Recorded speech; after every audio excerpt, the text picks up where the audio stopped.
আসসালামু আলাইকুম। কেমন আছেন সবাই? আজকে আমি ধুন্দুল রান্না করব।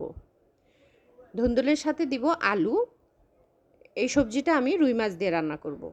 তেলের মধ্যে পেঁয়াজ ভেজে সামান্য কিছু মশলা দিয়ে দিব, হলুদ, মরিচ, ধনিয়ার গুঁড়ো, স্বাদ মতো লবণ, পানি দিয়ে মশলাটাকে কষিয়ে নিব। এখন সবজিগুলো দিয়ে দিব। দিয়ে ভালো মতো কষিয়ে নিয়ে আমি এখানে বেশি করে পানি দিব। সবজিটা আমি ঝোল করে রান্না করব।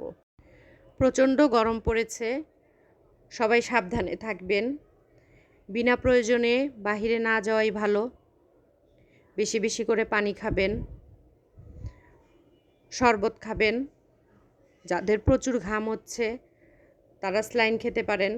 আর রান্নার ক্ষেত্রে যেগুলো সবজি পানি জাতীয়, যেমন লাউ, পটল, ঝিঙে, ধুন্দুল, এই টাইপের সবজি কম তেল মশলায় রান্না করবেন। এ সময় বাহিরের খাবার এড়িয়ে চলাই ভালো। আর দোয়া করবেন রহমতের বৃষ্টি দিয়ে আল্লাহ যেন এই প্রচণ্ড তাপদাহ থেকে সবাইকে মুক্তি দেন। সবাই ভালো থাকবেন। আল্লাহ হাফেজ।